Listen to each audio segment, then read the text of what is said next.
ও হে মসজিদের সেক্রেটারি।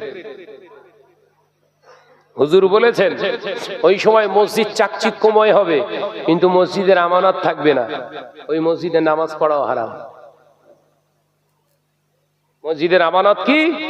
যে মসজিদটা হারাম হালাল বেছে হয় না, ওই মসজিদের সেজদা একটা আল্লাহর দরবারে পৌঁছাবে না। মাথায় ঢুকছে? শরিয়াত বলেনি মসজিদ যদি না পাকা হয় নামাজে নেকি কম হবে, বলেছে? মসজিদে যদি মেম্বার না, আপনার মিনার না তৈরি হয়, প্রত্যেক রাকাতে 2 করে নেকি কাটা যাবে, আল্লাহ বলেছে। মসজিদে যদি মার্বেল না লাগানো হয়, প্রত্যেকটা রাকাতে 1টা করে নেকি কাটা হবে, আল্লাহ বলেছে। আল্লাহ বললেন হাবিবকে, হাবিব গোটা জমিনটা আমি আল্লাহ মাসাজিদ বানিয়ে দিলাম। বলুন সুবহানাল্লাহ। হ্যাঁ, জোরে বলেন। গোটা মসজিদটা মসজিদ, গোটা মসজিদটা মসজিদ নয়, গোটা জমিনটা মসজিদ। যেখানে খুশি নামাজ আদায় করুন, শুধু দেখে নেবেন জায়গাটা পরিষ্কার না অপরিষ্কার, তার মানে পাক না না পাক।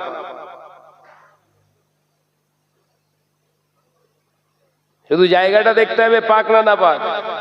ভাই সুদের টাকা পাক না না পাক? সবাই বলছেন না? বল, সুদখোরের টাকাটা পাক না না পাক? ও যদি সাদা ধবধবে ওই মার্বেল কিনে মসজিদে বিছিয়ে দেয়, ওর উপরে নামাজ পড়া হালাল না হারাম? ওই আর কেউ ফতোয়া দিচ্ছে?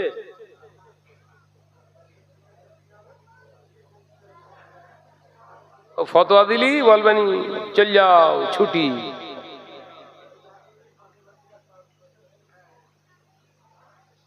ওই জন্য বিশ্বনবী বললেন মসজিদগুলো হবে বিরাট চাকচিক্যময়, মসজিদের আমানত থাকবে না। সাহাবায়ে কেরামরা প্রশ্ন করলেন, ইয়া রাসূলুল্লাহ, হাবিবাল্লাহ, মসজিদের আমানতটা আবার কি? আল্লাহ রাসূল বললেন, একটি মাসাজিদের আমানত হলো 3টে। বলুন সুবহানাল্লাহ। ও মুসাফিরা, ও মুসাফারা, আমি রাসূলুল্লাহকে সাল্লাল্লাহু আলাইহি ওয়াসাল্লাম জানিয়ে দিলাম মসজিদের 1 নম্বর আমানত হলো যে জায়গায় মসজিদ নির্মাণ তোমরা করবে, ওই জায়গাটা যেন মেরে নেওয়া, কেড়ে নেওয়া, ভাগরা করা জায়গা না হয়। ওই জায়গাটা বিশুদ্ধ জায়গা যেন হয়। ওই জায়গাটা যেন সরকারি কোনো ল্যান্ড না হয়, কোনো খাস জায়গা যেন না হয়। বিতর্কিত জায়গায় মসজিদ তৈরি করা হলো হারাম। 1 নম্বর আমানত হলো যেখানে মসজিদ নির্মাণ করবে ওই জায়গাটা স্বচ্ছ বিশুদ্ধ জায়গা হতে হবে। জোরে বলুন সুবহানাল্লাহ। আল্লাহ নবী জানিয়ে দিলেন 2 নম্বর মসজিদের আমানত হলো যে জায়গায় মসজিদ নির্মাণ করা হবে ওই জায়গাটা শুধু সুন্দর করে হবে না, ওই জায়গাটার উপরে যে মসজিদের আপনার কনস্ট্রাকশন অর্থাৎ বিল্ডিং তৈরি হবে, যেটা দিয়ে ওয়াল মেটেরিয়াল দিয়ে আপনার মসজিদ নির্মাণ হবে, ওটাও হালাল হতে হবে। কোন সুদখোরের টাকা, ঘুষখোরের টাকা, জেনাখোরের টাকা, এমনি করে লটারি খোরের টাকা দিয়ে মসজিদ যদি নির্মাণ করা হয়, ওটা মসজিদের আমানতে রেখে খেয়ানত করা হয়, অর্থাৎ ওই মসজিদে নামাজ আদায় করা জায়েজ নাই। কিন্তু অবাক হওয়ার বিষয়, আমি রাসূলুল্লাহ বলছি আমার উম্মতেরা মসজিদ বানাবে আর দেখবে না কার টাকা, শুধু বলবে টাকা লিয়াই, এইটা করব, ওইটা করব, এইটা করব। চলছে তো, আমানত উঠে গেছে। মসজিদগুলো এক একটা মসজিদে, আপনাদের এখানে মসজিদ আমি খুব একটা ভালো করে লক্ষ্য করিনি, যদিও খুব টায়ার্ড লাগছে জানেন তো। কালকে সারা দিন পরিশ্রমের উপর দিয়ে আল্লাহ কাটিয়ে নিয়েছে, ঘুম হয়নি আমার। আজকেও সারাদিন পরিশ্রমের ভিতর দিয়ে কাটবে, ওই জন্য এসে একটুখানি খানা পিনা করি শুয়ে পড়েছিলাম। আমি সেই ভাঙড়ে গিয়েছিলাম, ভাঙড় থেকে জলসা সেরে আপনাদের এখানে আসছি। তাই ভালো করে আপনাদের মসজিদটা আমি দেখতে পাইনি। সব মসজিদ এখন এসি। আপনার আছে? হ্যাঁ, এসি দেবে কে? শাহনাজ। শাহনাজ কে? সুদখোর। 2টো এসি লাগিয়ে দিল। ও সে আগে চাষা এমনি না, জমাতের ঠিক আপনার তকবীর যখন দিত, একামাত যখন দিত, তখন এসে হাজির হতো। যখন এসি ছিল না, আর এখন এসি হয়ে গেছে, আজানের 15 মিনিট আগে এসে মসজিদের ভিতরে দোল খায়। কেন বলেন দিন? এসি চলছে না। চাচি বলছে আগে এত দেরি করে যেতে, আর এখন এত এত তাড়াতাড়ি চলে যাও কেন? বলে মসজিদের ভেতরে যত বসে থাকবি তত ফজিলত বেশি। ওর কবরে বাঁশ দেবে না দেবে না?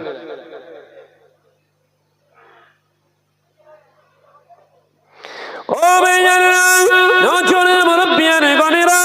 ছেলেরা বাচ্চারা, যদি কোন হারাম করে দেওয়া এসি মসজিদে লাগানো হয়, ওই মসজিদে যত মুসল্লি নামাজ আদায় করবে, ওই শীত তাপ নিয়ন্ত্রিত এসি এয়ার কন্ডিশন গায়ে লাগার কারণে ওর ঠান্ডা অনুভূতি হলে, ওর কলেজাটা ঠান্ডা হওয়ার কারণে ওর নামাজ আল্লাহর দরবারে কবুল হবে না।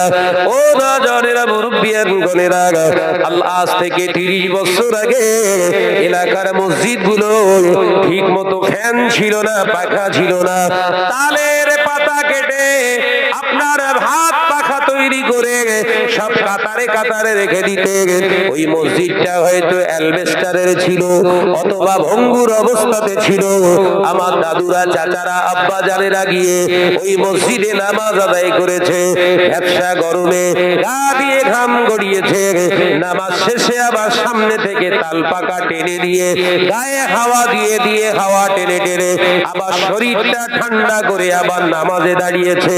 ওই রকম তালের পাখায় হাওয়া খেয়ে ওই মুসল্লি ঈশান নামাজ আদায় করে যখন বাড়িতে যে খাওয়া দাওয়া করে ঘুমিয়েছে, আল্লাহ পাক করে ঘাম ঝরানো নামাজটা কবুল করে দিয়ে রাতের অন্ধকারে রাসূলুল্লাহর দিদার নসিব করে দিয়েছে। ব্যবসা গরমে নামাজ পড়ে গায়ে তালের পাতার হাওয়া খেয়ে খেয়ে নামাজ পড়েছে যে মুসল্লিরা, তাই তো নাকি? এই শ্রীরামপুর আমি এসেছি অনেক দিন আগে, হ্যাঁ এসেছিলাম না? আমার মনে পড়ছে তখন এলাকায় এত উন্নত ছিল না, সব ঝুপড়ি ঘর ছিল। আমার মনে পড়ছে এখানে ওয়াজ করেছি, কুলগাছিয়া ওয়াজ করেছি, পীরতলায় ওয়াজ করেছি, ওর ভেতরে আর একটা গ্রামের নাম বলেন ওয়াজ করেছি। হেন কোনো গ্রাম নেই যে গ্রামে শাহনাজ ওয়াজ করিনি, এরকম কোনো আমার মনে নেই। কেন, হাওড়া জেলাতেই আমার 14 বছর কেটে গেছে, একদম স্টুডেন্ট লাইফ থেকে 24টা বছর 24 পরগনা ছাড়া হাওড়ার হুগলিতে কেটে গেছে আমার। আমি জানি হাওড়া জেলার পরিস্থিতি কি ছিল আর এখন কি হয়েছে।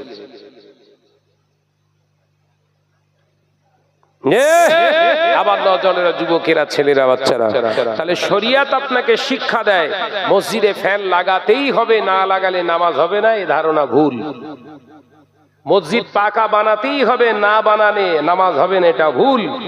মসজিদ নকশাওয়ালা না বানালে নামাজ হবে না, এটা ভুল। ওটা আপনার ইচ্ছা গেছে করবেন, কিন্তু আপনার ইচ্ছায় মসজিদ হবে না, মসজিদ হবে শরিয়াতের ইচ্ছায়। কার ইচ্ছায়? অর্থাৎ হালাল টাকা ছাড়া মসজিদের কোনো কাজ করা সম্পূর্ণ আইনত শরিয়াত সম্মতের বিরুদ্ধে আচরণ করা। ওই মসজিদের কোনো সেজদা আল্লাহর দরবারে কবুল হবে না।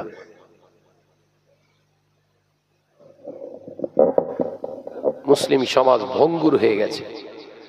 এ প্রতিবাদ করা মন মানসিকতা, আলেমের সংখ্যা, ওয়াইজিনদের সংখ্যা সমাজে কম না বেশি, সে খুঁজে খুঁজে বের করতে হয়।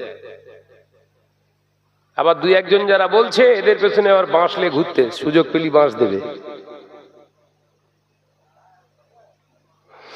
ও মুরব্বিয়ান গণেরা, ছেলেরা, বাচ্চারা, পর্দার সিনেমা ও বোনেরা, আল্লাহ নবী দোজাহানের বাদশাহ হাবিবুল্লাহ নবী জনাবে মুহাম্মদুর রাসূলুল্লাহ সাল্লাল্লাহু আলাইহি ওয়াসাল্লাম পাক জবানে জানিয়ে দিলেন দ্বিতীয় নম্বর মসজিদের আমানত হলো মসজিদ যারা নির্মাণকারী হবে, মসজিদের তত্ত্বাবধায়ক কমিটি যারা হবে, ওরা যেন শরীয়ত সম্মত মানুষ হয়, অর্থাৎ পাঁচ ওয়াক্ত নামাজি যেন হয়, সুন্নতি ইত্তেবা করনেওয়ালা মানুষ হয়। শুধু তাই নয়, ইমাম সাহেব কোনো কাজে ছুটিতে বাড়ি চলে গিয়েছে, যোহরের নামাজ পড়াতে পারবে না, আসরের নামাজ পড়াতে পারবে না, আপনার মাগরিবের নামাজ আদায় করাতে পারবে না, এশার নামাজ আদায় করাতে পারবে না। আল্লাহ নবীর হাদিস থেকে পাওয়া যায় মসজিদের আমানত হলো মসজিদ কমিটি যারা হবে, মসজিদের প্রেসিডেন্ট যিনি হবে, তিনি মসজিদে গিয়ে ইমামতির জায়গায় দাঁড়িয়ে নামাজ আদায় করবে। যদি প্রেসিডেন্ট না যায়, সেক্রেটারি মসজিদে গেলে মসজিদের ইমামতির জায়গায় দাঁড়িয়ে তিনি নামাজ আদায় করাবেন মুসল্লিদের। যদি সেক্রেটারি না যায়, মসজিদের ক্যাশিয়ার যদি মসজিদেতে যায়, মসজিদের ক্যাশিয়ার ইমাম সেজে নামাজ আদায় করবে। এক কথায় শরীয়ত শিক্ষা দেয়, মসজিদের দায়িত্ব তারা গ্রহণ করবে যারা ইমামের আনপ্রেজেন্টেড প্রেজেন্টেড ইমাম হিসেবে নিজেকে জায়গায় দাঁড়া করাতে পারে। এই রকম ব্যক্তির দ্বারা মসজিদ তৈরি করা হলো মসজিদের আমানত। একবার জোরে হবে না? আছে যে তিনটে বলিস, একটাও আছে। ওই জন্য মসজিদের ভিতরে যত ঝামেলা, যত দুনিয়াদারির গল্প হচ্ছে। মসজিদের আমানত যখন উঠে যাবে, ওই মসজিদে ঝামেলা হবে, ওই মসজিদে দুনিয়ার গল্প হবে, হাসি ঠাট্টা হবে। হচ্ছে তো? আল্লাহর কসম করে বলছি, আমি আল্লাহর শকর, আল্লাহ নিয়ে গেছেন হুজুরের দরবারে, নবীর দরবারে, আল্লাহর খানায় কাবায় আমি 4 বার আল্লাহ আমাকে নিয়ে গেছেন, 4 বার। শুধু এইবারে রমজানে আমি যেতে পারলাম না, ওই জন্য সফর মাসে আবার নিয়ত করা আছে, সফর মাসে পালাবো। লক্ষ লক্ষ মুসল্লিরা মসজিদে যে নামাজ পড়ছে, কোনো শব্দ পাবেন না। একবার জোরে বলবেন না? আর আমাদের 6 জন মুসল্লি হলে মসজিদে যেন আন্দোলন চলছে। আমি কি ঠিক বলছি না ভুল? জোরে বল।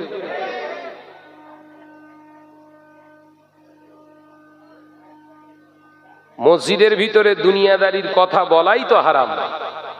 এটা কবে শিখবেন? মসজিদের ভিতরে দুনিয়াদারির যে কথা বললো, ও প্লাস করতে যায়নি, মাইনাস হয়ে গেছে।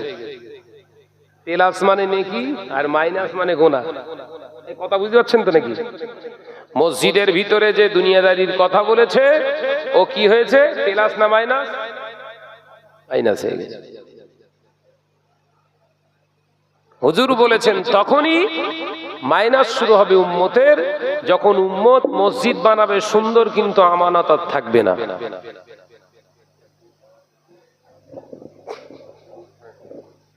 মাশাআল্লাহ, চাইনিজ সালাম একটুখানি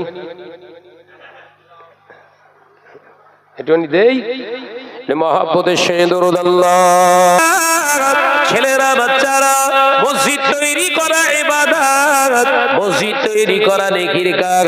কিন্তু ওই মসজিদটা যদি শরিয়াত মেনে না হয়, নিজের ইচ্ছা মতো গাদ্দারি করে যদি মসজিদ বানান, ওই মসজিদ তৈরি করা তখন নেকির কাজ হয় না, ওই মসজিদটা তখন তৈরি করা হলো গুনাহ। কেন গুনাহ হবে না?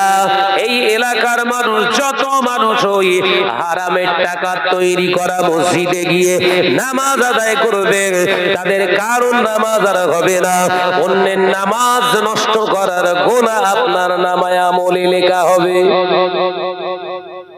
তাহলে মসজিদ তৈরি করা যেমন নেকি, সেই রকম গুনাহ। গুনাহ তখনই যদি শরিয়াত না মেনে মসজিদ বানান।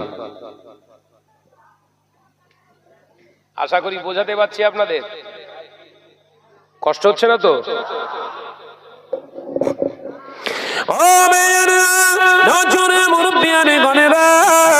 ছেলেরা, বাচ্চারা, পর্দানশীনা মা ও বোনেরা, আল্লাহ নবী পাক পরে জানিয়ে দিলে আমার উম্মতেরা যখন সুদের লেনদেন করবে, ঘরে ঘরে ঘরে ঘরে সুদের লেনদেনকারী যখন হবে, আমার আল্লাহ ওই উম্মাত গুলোকে পিটিয়ে শায়েস্তা করার জন্য আমার আল্লাহ আসমান থেকে কোনো গজব দেবেন না। তখন ঘন ঘন ভূমিকম্প হবে, শুধু ভূমিকম্প হবে না, তখন আল্লাহ পাক ওদেরকে শায়েস্তা করার জন্য জালেম শাসক সরকার বাদশা প্রতিষ্ঠিত করে দেবে। ওরা তখন মার খেতে থাকবে, মার খেতে খেতে মার খেতে খেতে ওরা মনে করবে, নিজে থেকে মনে করবে আমরা মুসলিম, আমরা আল্লাহর কাছে সাহায্য চাই রে, আল্লাহ সাহায্য দেবে। কিন্তু ওরা জানে না হারাম খোরের দোয়া আমার আল্লাহ কবুল করবেন না। কম দোয়া হচ্ছে, কথা বলছেন না কেন? এই তো সেদিন ইজতেমা হয়ে গেল পৈনানে, লক্ষ লক্ষ মানুষের সমাগম। দোয়া হয়েছিল না হয়নি? গোটা পৃথিবীর উম্মার জন্য দোয়া হয়েছে না হয়নি? তারপরে ইসালে সওয়াব হলো ফুরফুরার 21, 22, 23 ফাল্গুন, লক্ষ লক্ষ মানুষ। দোয়া হয়েছিল না হয়নি? কাজ হচ্ছে, দোয়ায় কাজ হচ্ছে। যত দোয়া চাচ্ছে তত পেটা